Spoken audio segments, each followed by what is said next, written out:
ঘরে বসে ডিপিএড অনুশীলন বাংলার এই পর্বে স্বাগত জানাচ্ছি। ভাষা দক্ষতা পড়ার পর্ব 2-এ যা যা থাকছে: সরব পাঠ ও নীরব পাঠ কী এবং এর শর্তসমূহ, আদর্শ পাঠের বিশেষত্বসমূহ, পাঠের গুরুত্ব, পঠন দক্ষতা অর্জন, পঠন শিখনের প্রথাগত ধারণা, পড়তে শেখার উপাদানসমূহ এবং সর্বশেষে রয়েছে মূল্যায়ন। উপস্থাপনায় আছি আমি মোহাম্মদ মঞ্জুরুল মোর্শেদ, ইনস্ট্রাক্টর সাধারণ, সোনাতলা পিটিআই, বগুড়া। এবার আমরা জেনে নেই সরব পাঠ কি। সংজ্ঞায় যাওয়ার আগে দেখে নেওয়া যাক সরব পাঠের সাথে আমাদের শরীরের কোন অঙ্গটি জড়িত। একটি হচ্ছে বাকযন্ত্র এবং অপরটি হচ্ছে স্বরতন্ত্রী। সংজ্ঞায় আসি: বাকযন্ত্র ব্যবহার করে অর্থাৎ কণ্ঠনালীস্থিত ঝিল্লির তন্ত্রীতে অনুরণন সৃষ্টি করে যে পাঠ করা হয় তাকে সরব পাঠ বলে। তবে বাকযন্ত্র ব্যবহারের মাধ্যমে শব্দ করে পড়লেই সরব পাঠ হয় না, এর কিছু বিশেষ শর্ত রয়েছে। যেমন 1 নম্বর, ধ্বনি ও শব্দের সুস্পষ্ট ও যথার্থ উচ্চারণ। 2 নম্বর, কবিতার ক্ষেত্রে ছন্দ। 3, বিরাম চিহ্নের যথাযথ ব্যবহার। 4, শ্বাসাঘাতের যথাযথ প্রয়োগ। 5, বিষয়বস্তুর অনুভূতি ও আবেগের পাঠে প্রতিফলন। 6, অনাবশ্যক দ্রুত পাঠ পরিহার। 7, অনাবশ্যক জোরে উচ্চারণ পরিহার। সরব পাঠের গুরুত্ব: ভাষা শিক্ষার ক্ষেত্রে সরব পাঠ অত্যন্ত গুরুত্বপূর্ণ। বিশেষ করে প্রাথমিক স্তরে সরব পাঠ অত্যন্ত কার্যকর। শুদ্ধ উচ্চারণ ও আদর্শ ভাষা ব্যবহার শিক্ষা সরব পাঠের মাধ্যমে আয়ত্ত করা যায়, এটি সরব পাঠের অন্যতম একটি গুরুত্ব। এরপরে এতে মুখের জড়তা কেটে যায় এবং উচ্চারণে সুস্পষ্টতা বৃদ্ধি পায়। এরপরে রয়েছে অন্যদিকে পাঠের ছন্দ ও জ্যোতিচিহ্নগুলোর যথাযথ প্রতিফলন হয়, ফলে এটি শিক্ষার্থীদের কাছে আনন্দদায়ক ও আকর্ষণীয় হয়ে ওঠে।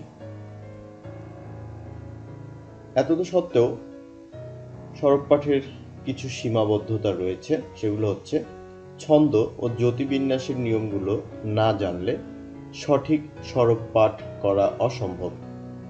এরপরে ভুল উচ্চারণ অভ্যাস হয়ে গেলে পরে তা সংশোধন করা কঠিন হয়ে ওঠে। শ্রেণীকক্ষে শিক্ষার্থীরা সবাই একসাথে সরব পাঠ করলে কোলাহল তৈরি হয়। নীরব পাঠ: বাকযন্ত্র ব্যবহার না করে অর্থাৎ শব্দ না করে মনে মনে পড়াকে নীরব পাঠ বলে। নীরব পাঠের ক্ষেত্রে কিছু বিশেষ শর্ত রয়েছে। যেমন, নীরব পাঠে মনোসংযোগ ও একাগ্রতা থাকতে হবে। 2, পাঠ নীরবে হলেও শব্দ, ধ্বনি ও জ্যোতিচিহ্নের ব্যবহার ইত্যাদি সঠিকভাবে অনুসরণ করতে হবে। 3, অনাবশ্যক দ্রুত পাঠ করা যাবে না। 4, নীরব পাঠের মধ্য দিয়েও লেখকের আবেগ, অনুভূতি প্রভৃতি উপলব্ধি করতে হবে। এবার দেখে নেওয়া যাক আদর্শ পাঠের বিশেষত্ব কি কি রয়েছে। প্রথমে বলে রাখি, আদর্শ পাঠ সেটা সরবও হতে পারে, সেটা নীরবও হতে পারে। পাঠকে আদর্শ কিংবা অধিক কার্যকর করতে হলে কতগুলো বিশেষত্ব অর্জন করতে হয়। এগুলো হচ্ছে: নির্ভুলতা: সরব পাঠের ক্ষেত্রে শান্ত, ছন্দময়, স্পষ্ট ও শুদ্ধ উচ্চারণ করে পড়তে হবে। নীরব পাঠের বেলায়ও সতর্কভাবে মূল রচনাকে অনুসরণ করে সঠিকভাবে পড়তে হবে। এবার আদর্শ পাঠের দ্বিতীয় বিশেষত্বে আসি, সেটি হচ্ছে গতি। সরবে কিংবা নীরবে অনাবশ্যক দ্রুত অথবা ধীরে পাঠ পরিহার করতে হবে। অর্থাৎ সরব কিংবা নীরব যাই হোক না কেন, সেটি খুব দ্রুতও পড়া যাবে না, আবার খুব ধীরেও পড়া যাবে না। সরব পাঠের ক্ষেত্রে কাব্য ও সাহিত্যের বিষয় পড়ার গতির উপর তার রস আস্বাদন ও অভিব্যক্তি নির্ভরশীল। এরপরের বিশেষত্বটি হচ্ছে উপলব্ধি। পাঠের গতি শিক্ষার্থীদের বয়স, শ্রেণী ও ও মানসিকতা অনুযায়ী দ্রুত থেকে দ্রুততর হবে, অর্থাৎ শ্রেণী থেকে শ্রেণীতে উত্তরণ হলে তাদের পড়ার গতি ধীরে ধীরে বাড়বে। রচনার বিষয়বস্তু আয়ত্তকরণ, সাহিত্য গুণ, ধ্বনি ও রস, সৌন্দর্য চেতনা প্রভৃতি নিবিড়ভাবে উপলব্ধি করতে হবে। সর্বশেষ যে বিশেষত্বটি রয়েছে সেটি হলো অভিব্যক্তি। রচনা পড়ার পর বিষয়বস্তু আয়ত্তীকরণ এবং উপলব্ধির বহিঃপ্রকাশ হলো অভিব্যক্তি। বিষয়বস্তুর উপর অভিব্যক্তি ব্যক্ত করার দক্ষতা অর্জন করতে না পারলে আদর্শ পাঠ হয় না। এবার আমরা জেনে নেব পাঠের গুরুত্ব, অর্থাৎ সরব পাঠ বা নীরব পাঠের গুরুত্ব কেন রয়েছে সেগুলো আমরা এবার দেখব। প্রাথমিক ও প্রাথমিক পর্যায়ে পঠন দুটি প্রক্রিয়ায় সম্পন্ন হয়। প্রথম পর্যায়ে শিশু পড়তে শেখে এবং দ্বিতীয় পর্যায়ে শিশু তার অর্জিত দক্ষতা ব্যবহার করে বিষয় জ্ঞান লাভ করে। নিম্নে পাঠের গুরুত্ব ও প্রয়োজনীয়তা উপস্থাপন করা হলো। এবার আমরা জেনে নেব পাঠের কেন গুরুত্ব রয়েছে। প্রাক-প্রাথমিক ও প্রাথমিক পর্যায়ে পঠন দুটি প্রক্রিয়ায় সম্পন্ন হয়। প্রথম পর্যায়ে শিশু পড়তে শেখে, দ্বিতীয় পর্যায়ে শিশু তার অর্জিত দক্ষতা ব্যবহার করে বিষয় জ্ঞান লাভ করে। নিম্নে পাঠের গুরুত্ব ও প্রয়োজনীয়তা উপস্থাপন করা হলো। প্রথমেই আমরা যে গুরুত্বটি দেখতে পাচ্ছি সেটি হচ্ছে আত্মবিশ্বাসী ও আত্মমর্যাদাবোধ। পঠন দক্ষতা শিশুকে আত্মবিশ্বাসী করে গড়ে তোলে এবং শিশুর মধ্যে আত্মমর্যাদাবোধ তৈরি করে। দ্বিতীয় গুরুত্বটি হচ্ছে পাঠাভ্যাস গঠন ও জ্ঞান স্পৃহা। পঠন দক্ষতা শিশুকে বই পড়তে এবং পাঠাভ্যাস গঠনে সহায়তা করে। আবার আনন্দের সাথে পাঠ করলে তথ্য অর্জনের পাশাপাশি যথেষ্ট বিনোদনও লাভ করা যায়। এই বিনোদন শিশুর জ্ঞান স্পৃহাকে বাড়িয়ে দেয়। তৃতীয়টি হচ্ছে স্বশিক্ষিত। পঠন শিশুকে নিজের শিক্ষার দায়িত্ব নিতে আগ্রহী করে এবং স্বশিক্ষিত মানুষ হিসেবে গড়ে তোলে। শব্দভাণ্ডার বৃদ্ধি। শিশুর শব্দভাণ্ডার বৃদ্ধির অন্যতম উপায় হলো পঠন, অর্থাৎ যত বেশি পাঠ করবে তার শব্দের ভাণ্ডার তত বেশি বৃদ্ধি পাবে। এরপরে রয়েছে মানসিক বৃদ্ধি ও ব্যক্তিত্ব গঠন। পঠনের মাধ্যমে শিশু বিজ্ঞান, গণিত, ইতিহাস, ধর্ম, সমাজ ইত্যাদি বিষয়ে নতুন নতুন তথ্য আহরণ করে। মনীষীদের জীবনী পঠন ও অন্যান্য বিষয়ের পঠনের মধ্য দিয়ে মূল্যবোধ, নান্দনিকতা, পরিশ্রম, আত্মবিশ্বাস ইত্যাদি বিষয়ের সঙ্গে শিশু পরিচিত হয় এবং এই জ্ঞান ও উপলব্ধি তার মানসিক বৃদ্ধি ও ব্যক্তিত্ব গঠনে সহায়ক হিসেবে কাজ করে। এরপরে রয়েছে বিজ্ঞান মনস্ক ও সৃজনশীল। পঠন শিশুকে সামাজিক, বিজ্ঞান মনস্ক ও যুক্তিবাদী সৃজনশীল মানুষ হয়ে উঠতে সহায়তা করে। এবার দেখে নেওয়া যাক পঠন শিখন বা পঠন দক্ষতা অর্জন। পঠন দক্ষতা অর্জন শিশুর জন্য অপরিহার্য। শিশুকে দক্ষ পাঠক করার জন্য শিক্ষককে প্রথমে জানতে হবে শিশু কিভাবে পড়তে শেখে। শিশুর পঠন দক্ষতা অর্জন ও বিকাশের জন্য শিক্ষক কি কি কার্যকর পন্থা অবলম্বন বা প্রয়োগ করতে পারেন সে সম্পর্কে সম্যক ধারণা থাকা প্রয়োজন, যাতে শিশুর পঠন দক্ষতা অর্জন ও বিকাশে পর্যাপ্ত সহায়তা দিতে পারেন। কোল 2003 এর মতে পঠনে দুটি বিষয়কে গুরুত্ব দিতে হয়। একটি হচ্ছে ভাষা দক্ষতা অর্জন এবং দ্বিতীয়টি হচ্ছে পাঠের মর্মার্থ উপলব্ধি, অর্থাৎ শিশু যা পড়বে সেটা পড়ে যেন বুঝতে পারে। কোলের এই বক্তব্য বিশ্লেষণ করলে অনুধাবন করা যায় যে ঐতিহাসিকভাবে পঠনে প্রথাগত ধারণা ব্যবহৃত হলেও সাম্প্রতিককালে সাক্ষরতার ধারণা ব্যাপকভাবে জনপ্রিয় হয়ে উঠেছে। পঠন শিখনের প্রথাগত ধারণা। 1 নম্বর হচ্ছে ধ্বনি থেকে বাক্য বা বটম আপ এবং দ্বিতীয়টি হচ্ছে বাক্য থেকে ধ্বনি বা টপ ডাউন। আসুন ধ্বনি থেকে বাক্য বা বটম আপ সম্পর্কে জেনে নিই। বটম আপ পদ্ধতিতে শিশু প্রথমে কোনো ভাষার, সাধারণত মাতৃভাষা, পুরো বর্ণমালা এবং এর উচ্চারণগত দিকটি আয়ত্ত করে। তারপর বর্ণের সমন্বয়ে শব্দ গঠন করতে শেখে।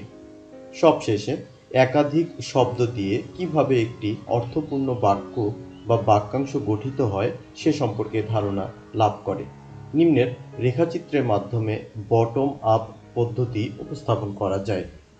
প্রথমেই পঠন সামগ্রী, এরপরে বর্ণ, তারপরে রয়েছে বর্ণ থেকে ধ্বনি ও অর্থ, এরপরে উচ্চারণ এবং সবশেষ অর্থ। দ্বিতীয়টি হচ্ছে বাক্য থেকে ধ্বনি বা টপ ডাউন। এই পদ্ধতিতে শিশু প্রতিটি শব্দের প্রতীক গভীরভাবে পর্যবেক্ষণ করে পঠন সামগ্রী সম্পর্কে প্রাথমিকভাবে ধারণা অর্জন করে। যদিও এই পদ্ধতির মূল লক্ষ্য হল পঠন সামগ্রীর অর্থ অনুধাবন, তবে বারবার পড়ার মাধ্যমে শিশু বর্ণ, শব্দ, শব্দের ব্যবহার, বাক্য তৈরি ইত্যাদি প্রক্রিয়া আয়ত্ত করতে সমর্থ হয়। যেহেতু শিক্ষার্থীরা অর্থপূর্ণ বই পড়ে পড়ে পড়তে শেখে, সেহেতু পড়াটা খুবই উপভোগ করে। পার্শ্বের রেখাচিত্রের মাধ্যমে টপ ডাউন পদ্ধতি উপস্থাপন করা হলো। মৌখিক ভাষার পূর্ব অভিজ্ঞতা ও দক্ষতা, নির্বাচিত শিশুতোষ অথবা শিশু উপযোগী পঠন সামগ্রী, অর্থ অনুধাবন, ধ্বনি উচ্চারণ। এবার আমরা দেখব পড়তে শেখার উপাদানসমূহ কি কি।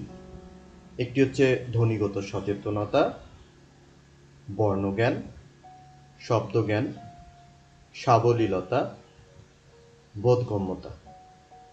আসুন এগুলো সম্পর্কে সংক্ষেপে আমরা জেনে নিই। প্রথমেই ধ্বনিগত সচেতনতা। ধ্বনিগত সচেতনতা হলো বলার সময় শব্দের উচ্চারণ পার্থক্য শনাক্ত করা।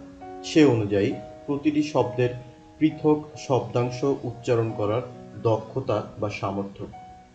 যেমন শুরুতে একই রকম উচ্চারণ হয় এমন শব্দ চিনতে পারা, যেমন অজ, অনল, ইট, ইলিশ, ঈগল, ঈশান, কলা, কলম, কলস, কদম, কমলা, কথা।